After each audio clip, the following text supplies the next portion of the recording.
যে আম্বিয়া কেরামের কোন গুনাহ নাই, যারা মাসুম, গুনার চিন্তাও করে না, গুনার কল্পনাও করেন না আম্বিয়া কেরাম। তারপর আল্লাহ তাদেরকে পরীক্ষা করছেন, আমার নবীরা আমার প্রতি কতটুকু সবর অর্জন করে, আমার প্রতি কতটুকু ভালোবাসা আছে, আমার প্রতি কতটুকু মোহব্বত আছে। আমার আম্বিয়া কেরামকে আমি বিভিন্ন বিপদ আপদ দিয়ে পরীক্ষা করব।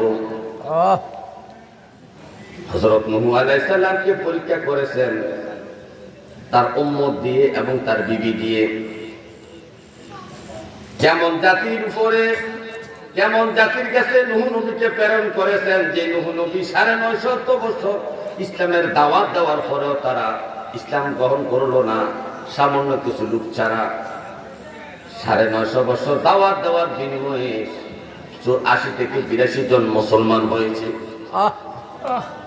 নূহ আলাইহিস সালাম প্রতিদিন যেথায় যাইতেন, বাজারে যাইতেন, দোকানে যাইতেন, হাটে যাইতেন, যেথায় যাইতেন, যেখানে মানুষ দেখতেন, মানুষের সামনে সুন্দর দাঁড়ায় উনি বক্তৃতা দেওয়া শুরু করতেন, খুতবা দেওয়া শুরু করতেন, আল্লাহ ওয়াহদানিয়াতের পরিচয় দেওয়ার জন্য তাদের সামনে দাঁড়াইয়ে যাইতেন। অথচ এই জাতিরা এত খারাপ ছিল যে বাবা তার সন্তানকে ওসিয়ত করতো, এ আমার সন্তান, আমাদের এলাকায় নূহ নামে একটা ব্যক্তি আছে, তার কাছে তোমরা যাইবা না, তার কথা তোমরা শুনবা না। এমন ভাবে ওসিয়ত বাবা তার সন্তানকে করে যেত, দাদা তার নাতিকে ওসিয়ত করে যেত। তারপর আল্লাহর নবী নূহ এই সমস্ত মানুষের কাছে ৯৫০ বছর ইসলামের দাওয়াত দিয়েছেন। মাত্র ৮০ থেকে ৮২ জন লোক ছাড়া আর একটা লোক ইসলাম গ্রহণ করলো না। আপনাকে আমাকে যদি এক জায়গায় পাঠানো হয় কালেকশনের জন্য, আল্লাহর রাস্তায় যদি তার কাছে কালেকশনও যায়, একবারে পরে দুইবার আপনি যাইতে চান না, আপনার ধৈর্য কুলায় না, আপনি অধৈর্য হয়ে যান। আর আল্লাহর নবী নূহ আলাইহিস সালামকে একটা মানুষের কাছে শতে বার কালমার দাওয়াত দিয়ে পাঠাইছেন। তারপর আল্লাহর নবী অধৈর্য হন নাই, ধৈর্যের সহিত আল্লাহ তাআলার ভালোবাসা অর্জন করেছেন। শুধু তাই নয়, তার ঘরের মধ্যে আল্লাহ তাআলা অবাধ্য একটা স্ত্রী দিয়েও নূহ নবীকে আল্লাহ পরীক্ষা করেছেন। হে আমার ভাইও, নূহ আলাইহিস সালামের স্ত্রী এত অবাধ্য ছিল। নূহ আলাইহিস সালাম ৯৫০ বছর দিনের দাওয়াত দিলেন, দেওয়ার পরেও সামান্য কিছু মানুষ মুসলমানিত্ব অর্জন করলো। কিন্তু যাদেরকে নূহ আলাইহিস সালাম দাওয়াত দিয়ে আসে, তাদের সাথে যখন নূহ নবীর স্ত্রী সাক্ষাৎ হয়, তখন নূহ নবীর স্ত্রী তাদেরকে বলে, এই তোমরা আমার স্বামী পাগল, আমার স্বামীর কাছে তোমরা আইসো না, তার কথা তোমরা শুনো না। দেখো না কত বড় পাগল, মরুভূমির মধ্যে জাহাজ বানাইছে, এখানে পানি কোথায়, কোথায় নৌকা চলবে, কোথায় নৌকা নিয়ে ভিড়াবে, অথচ মরুভূমির চতুর্দিকে কোনো নদী নাই, এই মরুভূমির মধ্যে নৌকা বানাইতেছে আজ কয়েক বছর লাগাইয়া। দেখো না আমার স্বামী কত বড় পাগল, সুতরাং আমার স্বামীর কথা তোমরা শুনো না। বউ যদি মানুষের কাছে কথা বলে, তাইলে মানুষ কি আর তার কাছে আসবে? এরকম পরীক্ষা করেছেন। হে আমার ভাইও, হযরত লূত আলাইহিস সালামকে অবাধ্য জাতি দ্বারা পরীক্ষা করেছেন এবং অবাধ্য একটা স্ত্রী দ্বারা পরীক্ষা করেছেন। হে আমার ভাইও, হযরত আইয়ুব আলাইহিস সালামকে আল্লাহ তাআলা পরীক্ষা করেছেন অসুস্থতা দিয়া, রোগ দিয়া, বিমার দিয়া। আপনারা জানেন না? জি। হযরত আইয়ুব আলাইহিস সালামের যে ধরনের বিমার হয়েছে, এরকম বিমার এখন পৃথিবীর মধ্যে কারো নাই। এমন বিমার দিয়েছেন, তার শরীরের মধ্যে পোকা ধরেছে, গোস্তগুলা পোকা খাইত, যখন গোস্ত পাইতো না হাড্ডি পর্যন্ত চলে যেত, তখন পোকাগুলা মাটিতে পড়ে যাইত। এত বড় অসুস্থ দিয়ে আইয়ুব আলাইহিস সালামকে আল্লাহ পরীক্ষা করেছেন। আর আপনাকে আমাকে সামান্য একটু জ্বর, মাথা ব্যথা দিলে আমরা হাই হুতাশ করি, আল্লাহকে গালাগালি করি, গালমন্দ করি, ঠিক কিনা? ঠিক।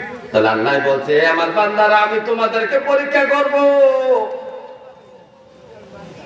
বিমার দিয়ে, রোগ দিয়ে, অসুখ দিয়ে, জানমালের ক্ষয়ক্ষতি দিয়ে, বিভিন্ন প্রক্রিয়ায় তোমাদের ঈমান আমি পরীক্ষা করব, তোমরা কতটুকু আমি আল্লাহকে মানো।